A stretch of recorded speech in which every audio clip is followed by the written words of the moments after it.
cine ha sigut sempre el gran altaveu que hem tingut a la humanitat. El cine sempre ha anat un pas per endavant, sempre.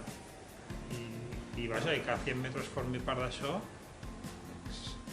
és per la qual cosa nosaltres treballem, que és per explicar històries i que les històries transcendeixin, que vagin més enllà de l'hora i mitja o les 2 hores que estàs en unes sales.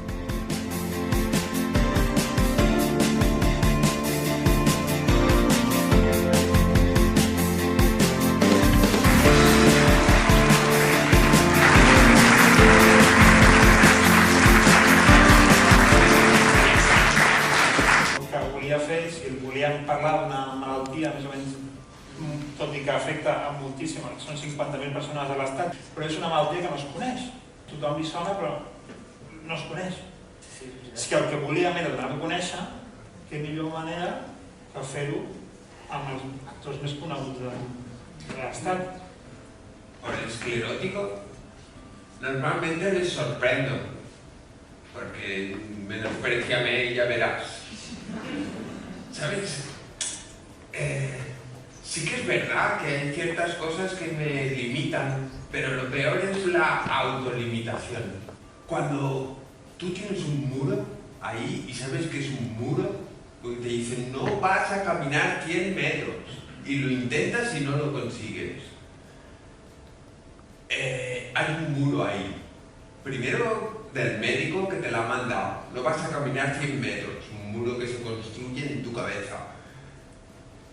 ¿Sabes? Es un placer, pero es un placer muy egoísta. El hecho de demostrarte o demostrarle a la persona que sí que puedes.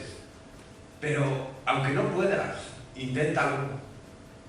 Porque en ese intento has triunfado. He après moltes coses durant aquesta pel·li. Jo què sé, jo mai abans he fet cap projecte que me enfrente conmigo mismo o con mis limitaciones d'una forma tan tàcita.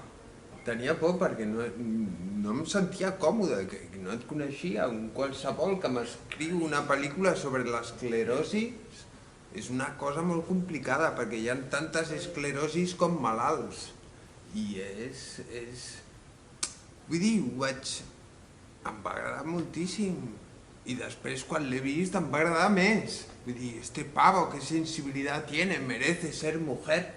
Doncs, hòstia, estic molt content, vaja. Tota atenció a les coses que fem i que costa tant de fer-les és super bona notícia per nosaltres. Sí, és un orgull. Coincideixo amb Marcel. Vull dir que enceteu un festival i l'enceteu amb 100 metros. Felicitats. No, però gràcies.